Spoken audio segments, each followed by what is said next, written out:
It's time. Thank you for tuning in to The Force Report. I'm T.D. Arnold. My special guest today is going to be the legendary Grammy Award Winning Patti Austin. Patti will be sharing her lifelong lessons in the music industry, her longtime friends she's carried along the years, as well as some things that you may not even know. Plus, we'll be sharing some of the music she's been doing throughout the years. So now, sit back and relax. It's time for The Force Report.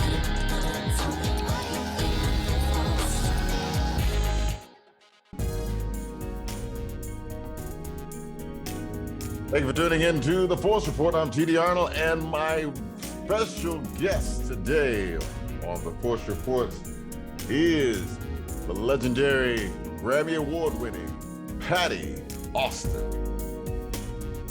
Damn. I don't know what to say after all that. Buckle your seatbelts, folks, because Patti takes the wheel. Coming soon to a theater near you. That's like the most professional introduction I've had in 45 years. That was like old school intro. That's what we do, Damn. girl. That's what we do. I mean, that's All kinds how I of was trained. Baritone. Yeah. I'm like a legend in my own mind and shit. I'm digging this. Remember, I grew up in radio at Howard University. You had the Melvin Lindsays, Donnie Simpsons. Come on. I mean, so those were the idols that I grew up on. I mean, like you had to, you couldn't just be like talking like this. You had to have that voice. Good evening. This is Tony. I mean, hey, how you doing? You really had to have some wake people up in the morning. I mean, if you did the quiet storm, this is TDR. You had to make it work. You had to make it work. You had to have your morning voice. And one time I was on a morning show and a night show. I had pillow talk in the evening. Please, come on now. now. TDR with pillow talk. Come on now. I'm an old woman. Don't do this to me. Got to lighten up on old women. We'll die real quick if it's too good. Woo. You don't want to be responsible for the death of an old woman. Come on. No. As you've described me, an old legend. No, she's a nice old legend. She's a legend. I'll call you. I got respect for you, woman. You got to get old to become a legend, unfortunately. Yeah, I mean, come on. It's like that tree. It's like a tree takes a long time to make a decision. Lord of the Rings. Takes a long time. My mother had cancer. I was a teenager and I kind of went through it with her, but not completely because she was very much about pushing me away from whatever that was. Okay. But she beat it, you know. Awesome. Okay. Yeah. She was big on beating stuff that came to get. Yes. Wow. Beat it back to hell.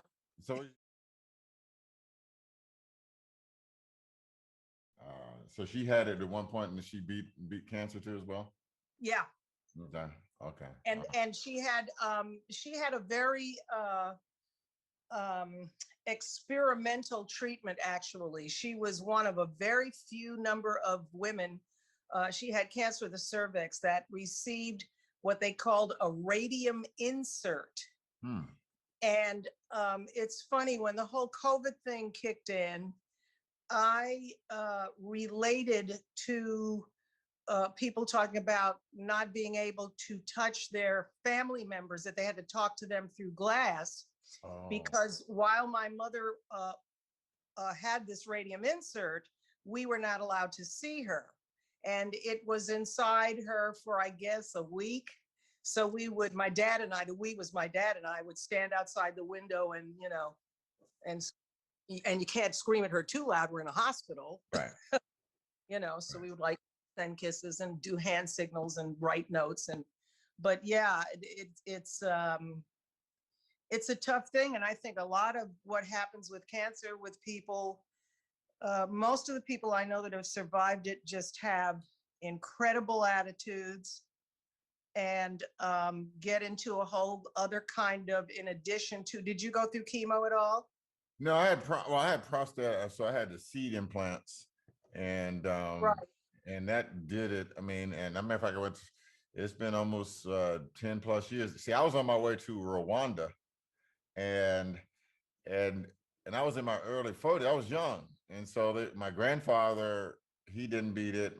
His son didn't beat it, and then Wow. I was on my way to Rwanda, and my doctor's office called me back. I just left the office like 2 days before. It says, Mr. Arnold, I said, well, my nurse accidentally ran a PSA on you, and we're seeing the numbers are quite weird. Can you come back in the office? So I came back in the office, and he said, normally we don't run a PSA because it was an accidental for your age, because I was real young. And so, he did another one that had me wait. And then the results came back, my levels were high. And so they sent me to a urologist, and they did x-rays on me and found out I had prostate cancer. And so that's when they suggested several things. And I said, well, wow. So they said it's a slow moving cancer, but you're going to have to take care of it. I said, okay. So I went to Rwanda, and I'd forgotten about it. And so he calls my office, like, come back 3 months later. He's like, dude, where you at? I was like, you said well, you said it was a slow move. Well, I mean, not that slow. These are questions my mother, I go back to my mother again, used to ask when somebody would say something to that, like to her like that. She would always say, what is your concept of slow? Yes. Let's, be specific. No, really. And you kind of have to do that when you're talking to doctors, or just when you're talking in general. Right. What do you mean by slow? Because your slow might be my best. My best. And I'm going to start interviewing you now some more. Oh, what the hell were you doing in Rwanda? Tell me everything. I want that part of the story. Oh gosh. Oh yeah. Now you put it out there. Come on. We were doing it was post-genocide. It was we were filming. Post-genocide. How post was it? How far from the this was like almost probably like 5 to 10 years later. Between 5 and 10 years later. So there's still a lot of a lot of I mean, it was, you got to see women. I was in villages up in the Burundi area where there were women that had been raped, and you had these children now and it was I remember seeing one guy who was sort of like he was like the mayor of his area, and he would have been what would have been considered a Tutsi that survived. Right. And he said it was like, he's describing like Nazi Germany. It was like the whole country was like possessed with a demon.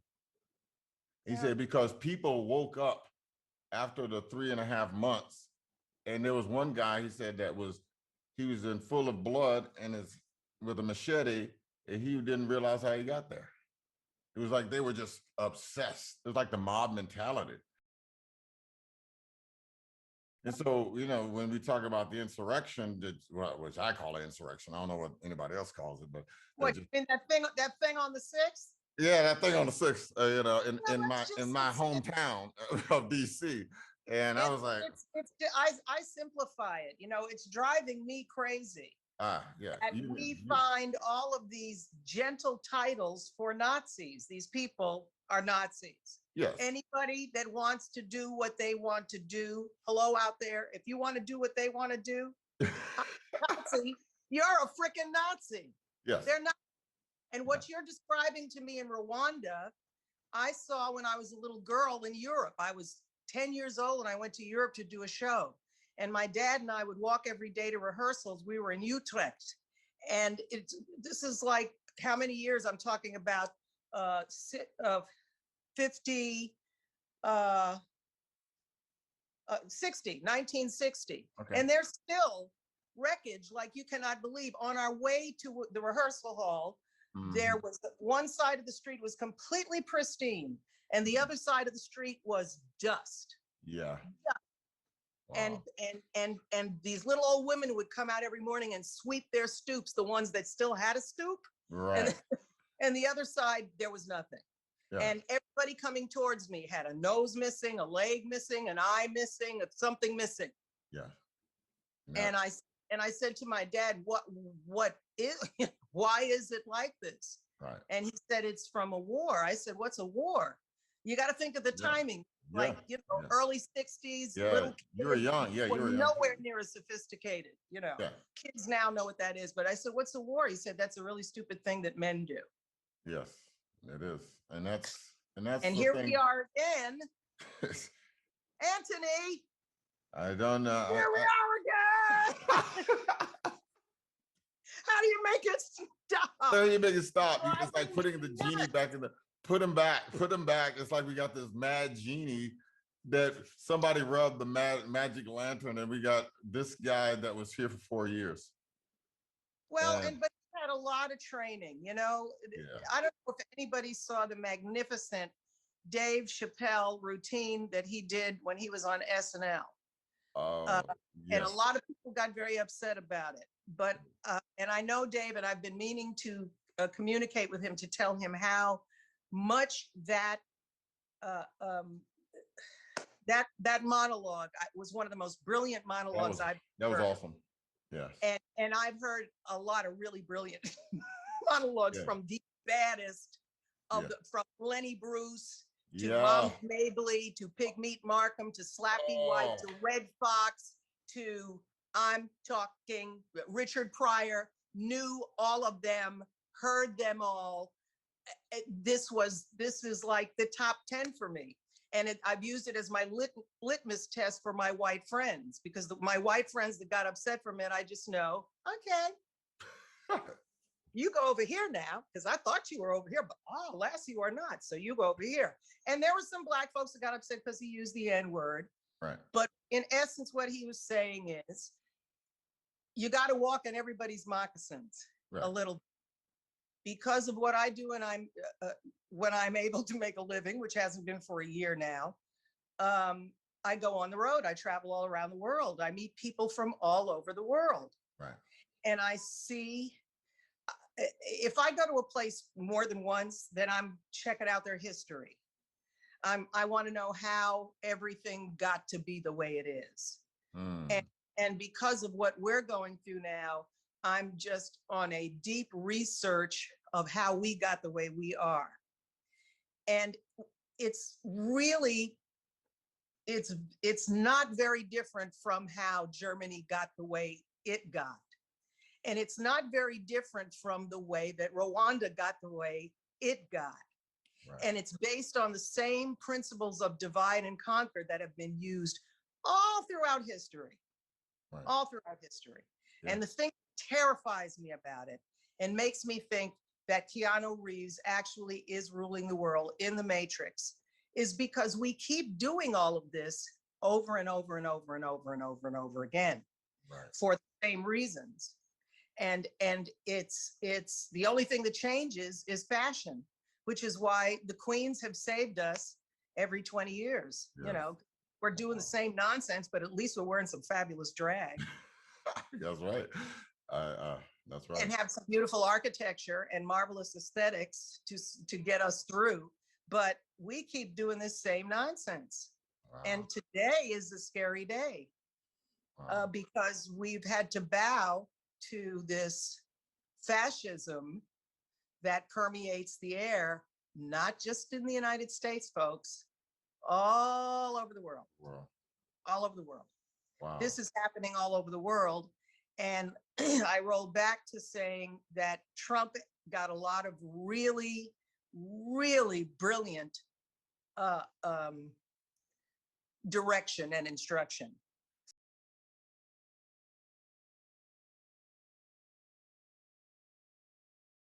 Don't we call what white folks did to us 400 years ago kidnapping? Because that's what it was. We've been kidnapped. We are kidnapped victims. We are suffering from being kidnapped.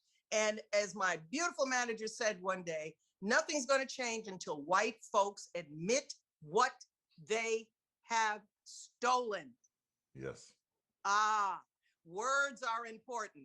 How we describe these situations is important. We are kidnapped victims.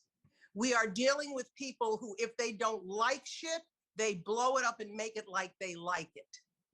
If there's a mountain in my way, I blow it up. But it wasn't put there for you to blow up, you little son of a bitch. It was put there for you to figure out how to live with it or stay away from it, because it's what? Bigger than you. Yeah. You heard it, folks. Final question that I keep asking, and people get like crickets. Why aren't we collecting our money and getting the hell out of here and leaving this to these assholes? Now, I had somebody say to me, my people have worked too hard for this. For what? For what? If this was a personal relationship and you were with a man that treated you like this country treats Black folks, would you stay? Would your mommy and daddy be okay with you staying with him?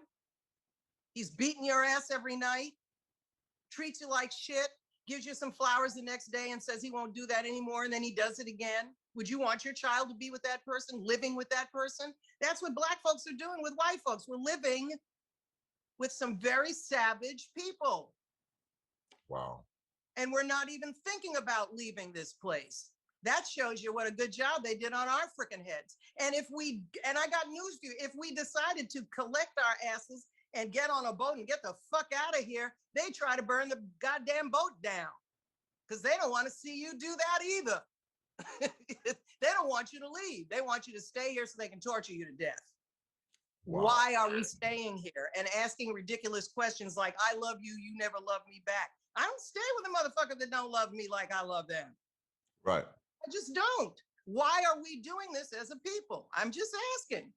Now, I got on Clubhouse and I asked this question. We started laughing because everybody said kind of at the same time, well, we got no place to go. So what are we, an officer and a gentleman here? What the shit? Well, we need to be, I'm sorry. I think as a people, we need to be planning an exit strategy from this bitch. Because if it's going like it's going, it's going to be wholesale slaughter, because that's the way these people function. Oh, and Patti, I'm sorry. You're saying something that I totally agree with you. I mean, we've talked offline about, other countries, Africa. I mean, matter of fact, the president of Ghana has I was just going to say, we've got an open invitation. We've got an invitation. An open invitation. Yes. I mean, I have traveled to Ghana. Build a new world. Matter of fact, even in Nigeria now, they're trying to get more African Americans to come there. In as far as Rwanda has a great economy. It's doing well. They want other people, especially who are Black from America, Kenya. I mean, you have more of a platform. One of the things that I remember when I first went to Africa, that was the first time no one called me Black. Okay. I was not called a Black, I was just called a man. You are a human being, exactly. Period. I was just another guy. One race, human race. I was it. I mean, before, Anthony Arnold, he's he's a Black videographer, he's a Black singer, he's a Black this, he's a Black. But I never heard it from my other white he's the white, he's just Bob. Right. I mean, but I'm the Black guy. But when I went over there, it's like, oh, Mr. Here's Mr. Tony. I was just a Black guy. Yeah. It was the first time I was seeing myself. When I go to the islands and see, I was living in the islands. I have cousins in Trinidad, and when I'm just another Black guy. I'm just another guy. Just not even another Black guy. I'm just another guy. Race is a construct again of white men. Yeah. There is one race. I'm sorry, there's two: the human race and the rat race. Yeah. Other than that, there ain't no other race. There ain't no other race. We are all the same. Tint came from moving around all over the world with different climates and different amounts of sun and pigmentation. Ain't got shit to do with anything. But now we have all been fit into these molds, and we've all been lorded over by a very, very selfish leader, you know, through history. And it's been very male dominated. And as my manager and I call it, very dick driven. We call it double D cup, double D bullshit, because it's the testosterone, you know, drives all of this nonsense that everybody is forced to live under. And I just, like I say, if I'm being abused, I don't want to stay in that environment. And I always question why Black folks take this and why they don't get together and get the hell out of here. Yeah. I'm planning on getting out of here. I'm going to go to Panama. I heard Panama's not. Yeah. I heard. A lot of the reason I'm going there is because my goddaughter, my manager's daughter, is my goddaughter. She's tremendously talented and insanely beautiful. And her grandmother was from Panama, and she spent the last 3 or 4 years that her grandmother was alive in Panama, taking care of her grandma. Wow. And she's an amazing young woman. And Nia, also her name is Nia. And so whenever I spoke to her when she was in Panama, and she'd be taking care of her grandma, every time I spoke to her, she sounded like she was smoking the best shit in the world, and she doesn't smoke shit. And I was like, what are you doing? You always sound all blissed out over there. What's going on in Panama? She said the same thing you're saying. I'm a person here. I'm a human being. I'm not a Black woman. Yes. She 6 feet tall and magnificent. She said, I'm not a 6 foot tall, magnificent Black woman. Yeah. I'm a woman here. And I want to be treated, before I die just once, I want to be treated that way. Yeah. And so we've been talking about it, and I think that's going to be my move. But I also have a tremendous love for South Africa. It's just, when I left there the first time, I've been there 4 times in my life. And when I left there the first time, I literally did get on my knees and I kissed the ground, because I felt like I was. I did the same thing when I was. And little children came up to, with their arms open. Strange kids. This is another thing that blew me away in South Africa. The babies, everybody loves everybody. You know, I know they've got shit going on too. I'm not saying that, but the general vibe, you see a little kid in the street and they look up at you and they put their arms up and they hold you and they hug you and they just want to be one with the universe. And you feel it everywhere you go. And it's such a strange feeling when you grow up in this environment where you're constantly labeled with this label all the time. That's constantly defining you. And then suddenly you're allowed to be a person. And it does something to your soul. It blows your spirit up, and it's a great feeling. And I'm at a point now in my life, I have fought the great fight a lot through my life. And I'd probably be a lot further along in my life if I hadn't fought it the way I've fought it. But I like looking at myself in the mirror saying, hey, you fine thing, and feeling good about what I'm doing in my life and with my life. So I've never been afraid to speak my truth. And hopefully I've investigated my truth sufficiently to know that it is the truth whenever possible. And the older I get, the more I find that there are just things I don't want to have to deal with at this point in my life. There are other things I would really like to have the luxury to put my emphasis on and my focus on. Georgia, you're not just voting for you, no, you're voting for me too. Georgia, I got you on my mind. You have got a chance today to keep the U in USA. Oh, Georgia, say, can you see? You could save my democracy. Oh, Georgia, you're not just voting for you, no, you're voting for me too. Georgia, you're not just voting for you, no, you're voting for me too.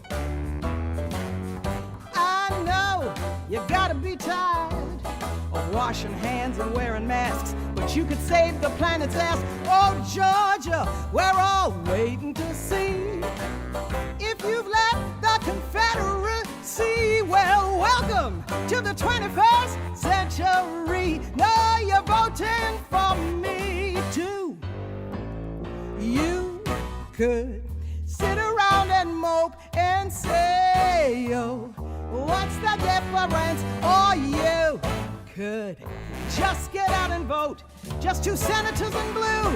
Georgia, you know what to do. Georgia, you're not just voting for you. No, you're voting for me too. Even if we don't get along, live to fight another day. Just for now, let's sing along. Oh, Georgia, put love back in the world. Who better than a fine Southern girl? Well, Georgia, come on and give it a whirl. 'Cause you're voting for me too. Yes, you're voting for me too. Make January 5th a belated Christmas gift. Georgia, you know what to do. Pick the party that's the best. Stop the grift and end this mess. Georgia, you know what to do. You can slow down the Grim Reaper. Huh, use your vote, it'll be cheaper. Georgia, you know what to do. QAnon conspiracies. Vote that crap away from me. Georgia, you know what to do. Georgia. So that's one of the reasons that I got into writing what I'm writing now, writing the way I'm writing now, which is very political, and exploring. One of the things that kept me from writing for a very long time is I have a tendency to write in a very structured, classical way. And I got kind of embarrassed about it because I wanted to be more fluid and more hip and more the way music is now. And I became intimidated about it. But like I said, the whole thing that happened in Georgia made me say, you know, why can't I write a song like When I'm 64, like the Beatles? When they wrote that song was like an old vaudevillian tune. Oh, yeah. And nobody was making that kind of music. Yeah, nobody. When Stevie did half of what Stevie did, nobody else was doing in the world. It was just about, it went with what he was trying to say. So I got that, I had to get that yoke off of me because I carried that for a long time as a writer. And I just said, you know, screw it. I'm just going to write what. What the hell you want to write about? Lettucey told me this great story. Lettucey told me this great story one day. She was in her church choir, and there was a little old lady in the church choir, and everybody knew her and loved her. She was not very good. And she had, you know, old lady church vibrato. Oh, yeah. Yes. Oh, Lord, I remember those things. Okay, oh, yeah, so I know that. one of them sisters. Yeah, And one of the sisters. they had a new conductor. And the conductor was not playing. She was serious. And they were singing. And this woman's voice kept sticking out, and it was wrong. So she started going through each section. Okay, let me hear the altos. You know, let me hear the sopranos. And let me hear. And she finally got to this woman's section, and she was sticking out, and she was really bad. And so the conductor said, you know, gently to her, because she's elderly, and she didn't, you know, she said, you're out of tune. And I don't know what to say to you to get you in tune, but it's really conflicting and it's loud, and could you take it down? And she said, look, lady, I don't know what I'm doing. I just sings what comes out.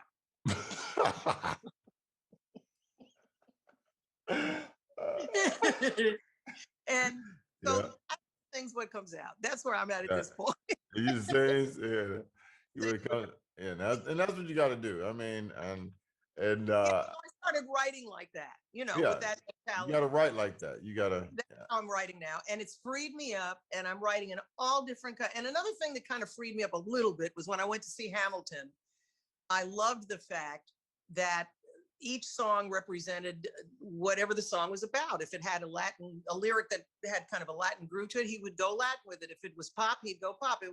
And I just said, this is how I'm going to do this. I'm going to stop putting blinders on and forcing myself into a box that I'm doing this to myself. Nobody's asking me to do this.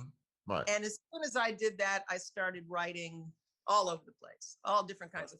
I'm going to send you the Georgia tune.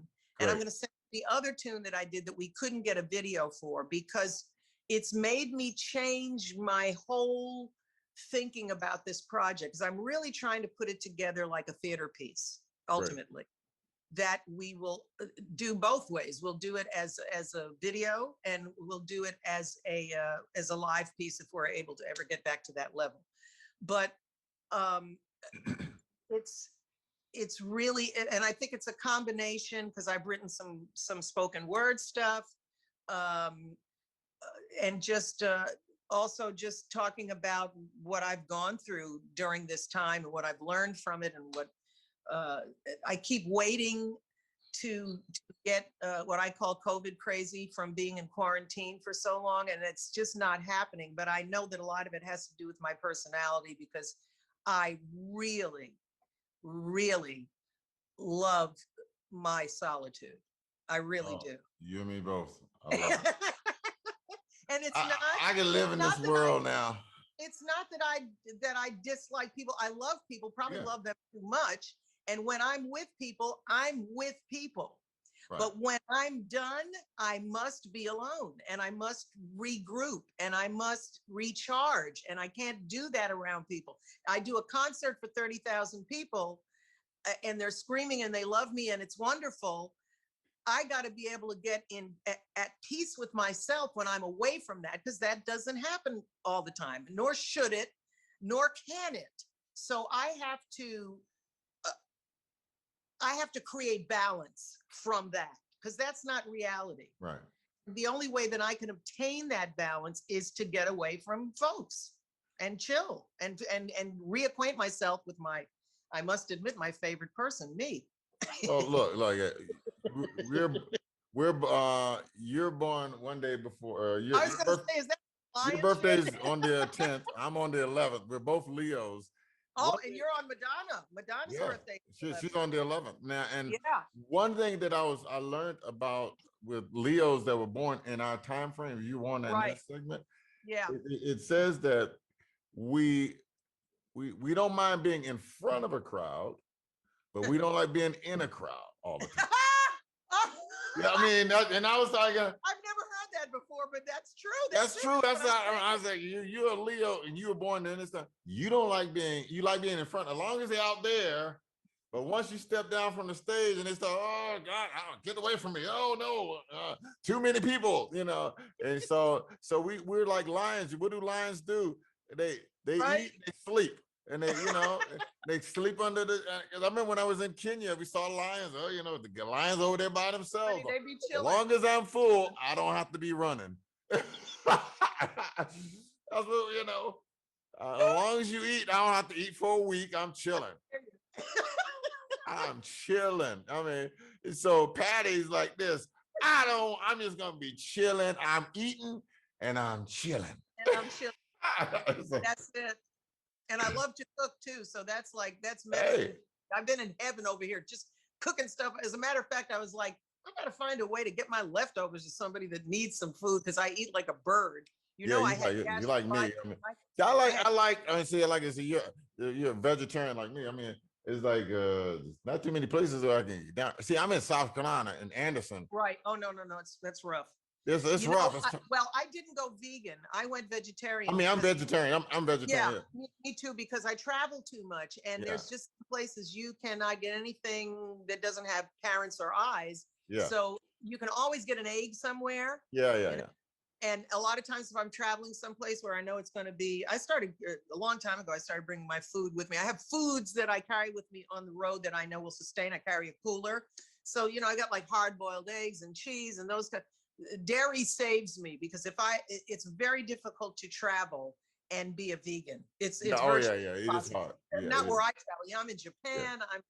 I'm in Africa, Eastern Europe. That ain't gonna happen. So I had to find the healthiest way to do that. When I started, I just realized yesterday that I've been doing this for 3 years now. I didn't even realize I'd been doing it that long.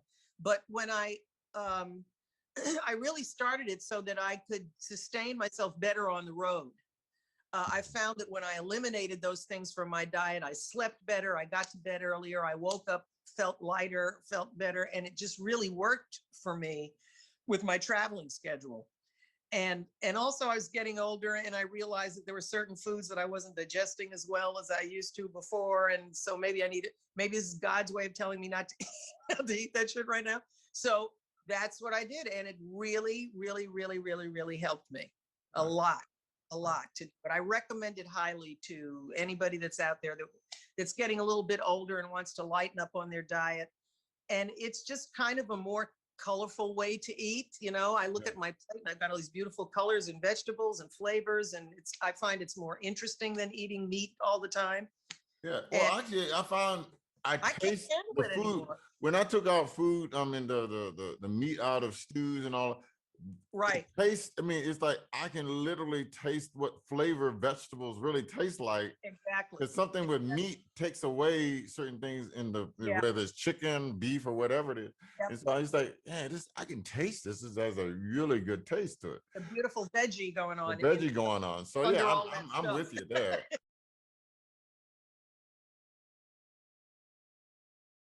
I do a lot of topical and political stuff between the music that I do. And in Europe, the show that I do is generally with symphony orchestras, and it's a tribute to Ella Fitzgerald. And it's really kind of like a one-woman show. It's more like a theater piece, and it has dialogue between the songs. And the music is very Great American Songbook, because Ella was maybe like the greatest representative of the Great American Songbook in history. So you've got all these wonderful Cole Porter lyrics and Gershwin lyrics, and all of them are as timeless as anything could possibly be. They all totally relate to everything that's going on now, because they were either a great album. You've done an album on that, right? You have an album based on that, right? Well, on Gershwin, on Gershwin. I did two projects. Kind of around the whole world of Ella. The first one was a tribute to Ella that I got a Grammy nomination for, and then that was called for Ella. And then after that, I did the Avant Gershwin album. But it all kind of came from a relationship with Ella. And through that time, I created a show that became very popular. That's been very popular in Europe and in Asia. And as I said, it's with symphony orchestras. So between the songs, I'm talking about, I talk to the audience about things that are going on where they live. And I'm able to do that because I always get wherever I'm going the night before. I turn on the TV, I look at the advertising, I read the local papers as much as I can, or the local expat paper, and go online and get the rhythm. And then I always ask whoever's taking me around, the person that was like you were over at Howard taking people around. And I pick their brain on the way to the venue, to the sound check. Well, what's going on here? Da, da, da, da. I get a little bit of that. And that goes in between the songs. Right. So that the audience knows that I know that they know. And it creates a different kind of a relationship. So that's the way I'm used to working. And that teaches you so much about people around the world.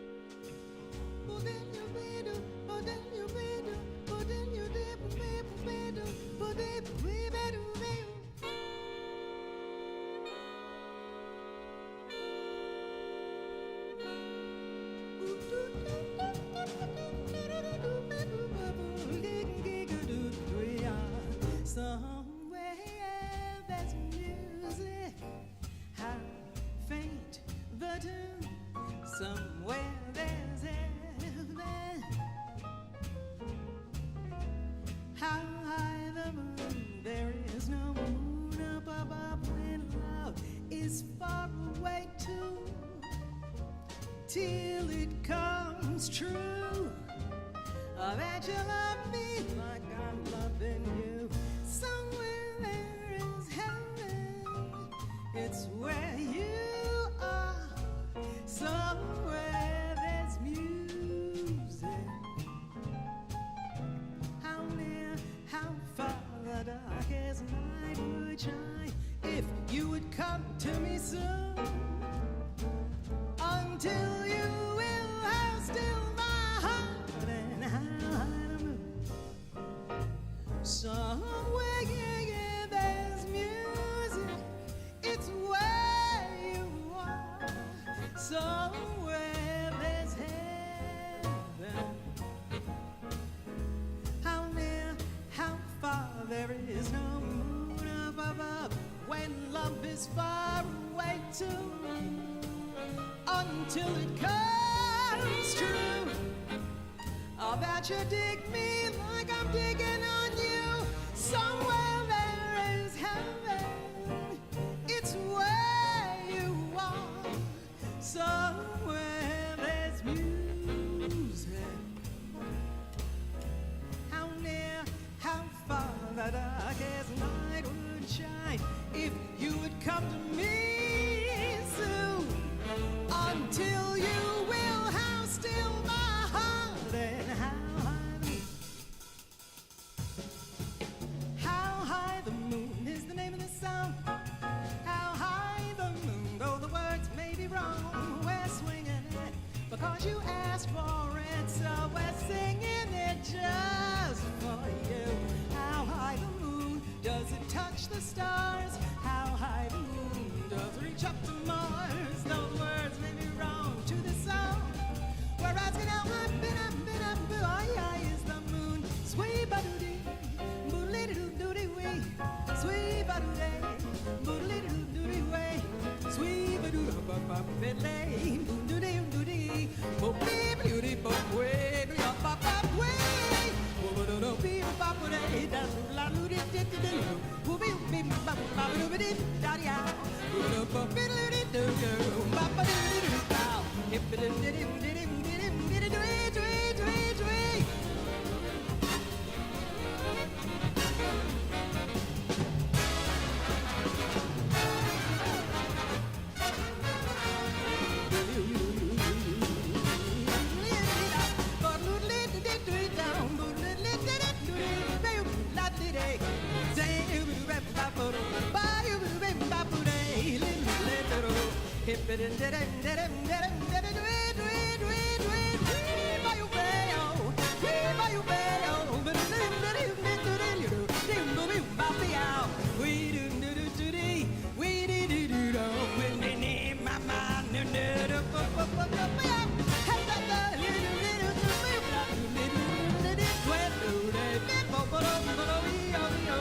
Though the words may be wrong to this song, we're asking how high, high, high is the moon? How high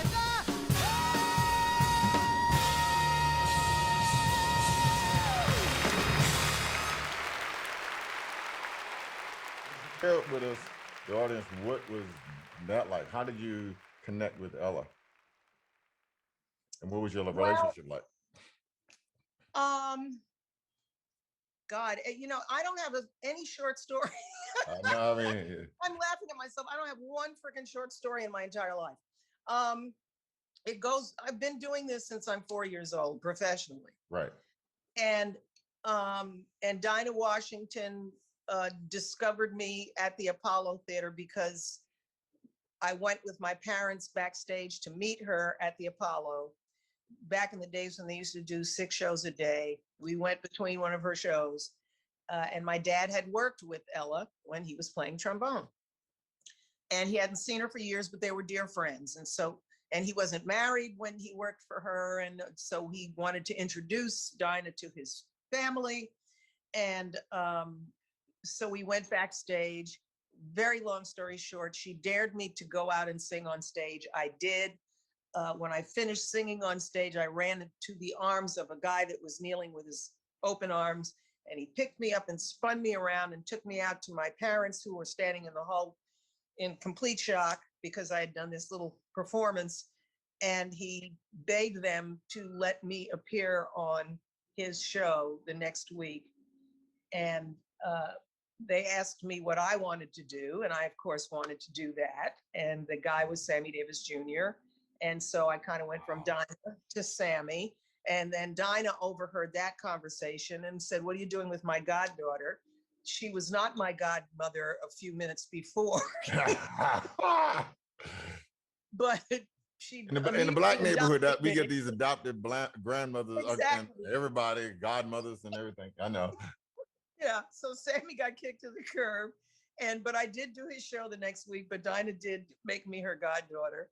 And then the next person she took me to meet was a guy that was playing trumpet and writing arrangements for her that had just moved to New York with a very young wife and a very new baby in a high chair. And we went to his basement apartment to set some keys for some songs that Dinah and I were going to sing together. And we did that, and she said, "This is my goddaughter," and he said, "No, she's my goddaughter too," and that was Quincy. The cue. Kind of like, this amazing trilogy of people got me started in the business. So while all of that's happening, I'm growing up in a little fishing farming community called Bayshore in Bayshore, Long Island. And my dad isn't playing trombone professionally anymore. He's practicing every day, but he doesn't play anymore because now he works at the post office. Okay. And living all the way out in Long Island because my mother, when she was working as a waitress, saved up her tip money and bought herself a little summer cottage in this crazy place called Bayshore. She had a friend that because she was living in Harlem at the time, that had a house there. And he said, "Why don't you come and visit in the summer?" And she did, and she loved it. And so she ended up buying this little house, and she met my dad on a Monday, and they got married the next Sunday. And they were living in Harlem for about a year before they had me. And then, and they were very poor, and they decided they'd rather be poor in a little summer cottage in Bayshore than in an apartment in Manhattan. So they got on the back of a watermelon truck and went to the house in Bayshore. And every weekend, because my mother grew up in Harlem, she had to see her peeps. And as soon as my parents were able to afford a car, we would go in every Sunday to Harlem. We would go to Abyssinian Baptist Church in the morning and hear Adam Clayton Powell, Senior. This is before Junior. Junior came, saw him too. Yeah. But and you'd hear everybody from Mahalia Jackson to Clara Ward singers to, it was just, that was in the morning. And then we would go to Central Park and have a picnic, because my mother would always pack a lunch because my parents couldn't afford to go to a restaurant. So I always thought we owned this rock in Harlem in Central Park. And then we would go from there to the Apollo and see whoever was doing a show there. So that's how I came to meet Dinah in the first place. Wow. So we were going back and forth between Bayshore, this fishing farming town, and, right in the middle of all of this amazing, brilliant African-American spirit that was exploding in Harlem at that time. And it was a wild dichotomy. I bet. Oh. And it represented my entire life, which has always been a wild dichotomy. And while that's going on, I've got a dad who's practicing his instrument every day. And my parents worked split shifts so that one of them could always be with me and they would not have to hire a babysitter. And so I would spend my days, because my dad worked nights, I spent my days with my dad practicing his horn and showing me everything about music. And when he wasn't playing himself, he was playing all kinds of music, and he listened to everything. I'm talking from military drum and bugle corps competition records to Tito Puente, wow, to Big Mama Thornton, to just everything, mild, everything, whatever anybody was doing, he listened to it. And it became the basis and foundation of his relationship to Quincy. Quincy and my dad were very close. My dad was like Quincy's older brother. Oh. And And a lot of that relationship was based around their love of all kinds of music. And when Quincy started working for Mercury Records, he would send stuff over that they were getting ready to put out. We would get all these cool records before they would come out on the market. I remember him sending the soundtrack from West Side Story and Bob Dylan's first album. Wow.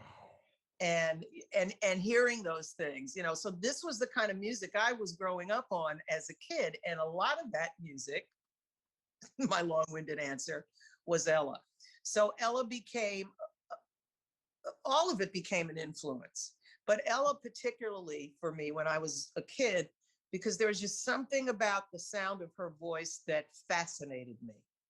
Just her vibrato, just the tone of her vibrato, the rhythm of it, the quiver of it, the place that it's set in my ear was always this most wonderful place. So I always wanted to not sound like her, but be able to do whatever that was with what equipment I had. Right. And so I think it was always kind of like a little seed that was planted in the back of my mind. And I did not get around to doing her repertoire until many, many, many years later. And one of the driving forces for that was Rosemary Clooney, who had through the years become a mentor to me. And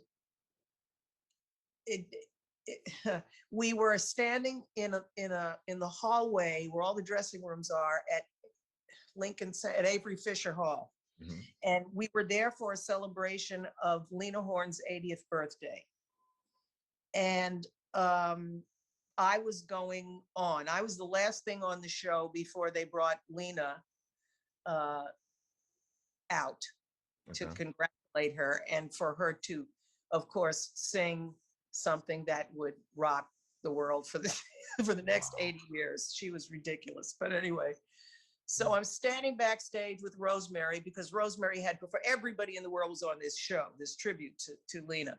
And Rosemary was on the show. And I hadn't seen Rosemary for a very long time. So we're commiserating in the hall. And I think I was coming off of How Do You Keep the Music Playing? I was going through a nice little moment there, you know, with the hit records and all of that stuff, very much in the pop field. And Rosemary said to me, "That's great and that's wonderful now, but that you can't take to the grave. You have to sing the Great American Songbook. And you are now the heir apparent." I said, "Well, no, you got Natalie, you got that," and I'm naming names. She said, she took her fingers and poked my chest and said, "You are the heir apparent. You need to know this repertoire. This will take you through the rest of your life. I know of what I speak." And I said, "Okay, Rosemary." Yeah. And with that, I fought to do the Real Me album, which was a fight because nobody wanted me to sing that kind of music. And Talking about the record company?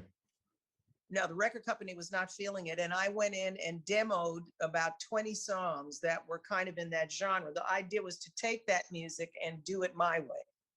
And so I went in with, oh,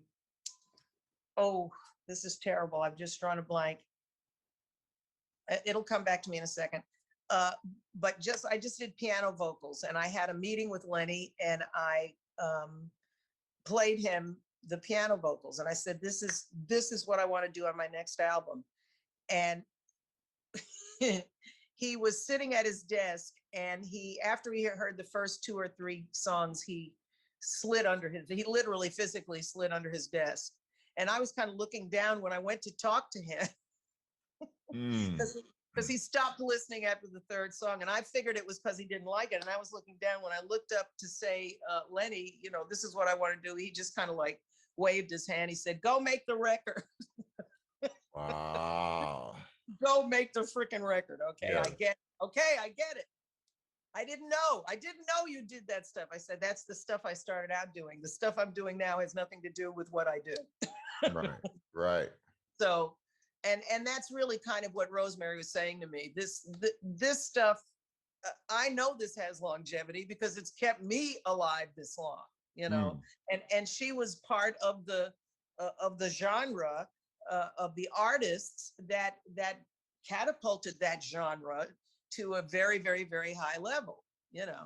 And you know, she made a lot of music from that era classic, and it served her well. And she knew that it had legs, and she knew that I was getting older and I wasn't going to be able to carry the mantle of whatever I had done in my youth. I was going to have to use another chop.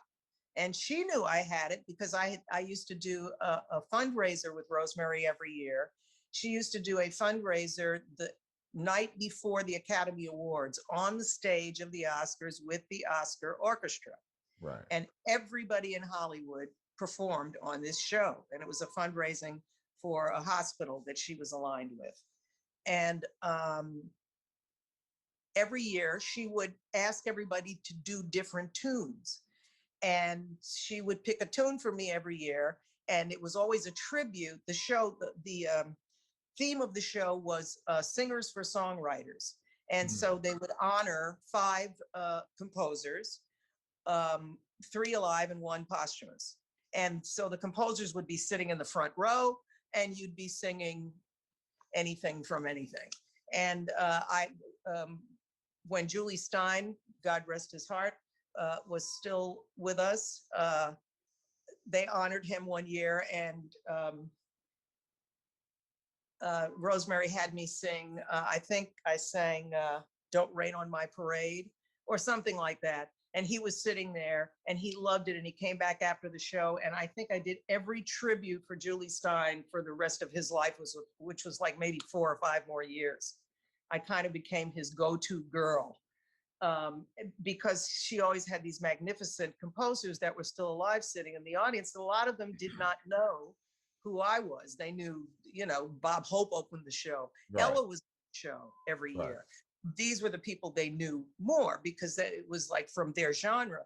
So they weren't that familiar with me. I remember one year Rosemary said, I got to get somebody in here that's under 100 years old. Can you help me with this? You're the youngest person on the show. I said, yeah, but you've got like the biggest star. She said, she said, put something together. We're honoring Michelle Legrand this year.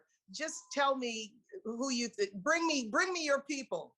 I said, well, Michelle Legrand.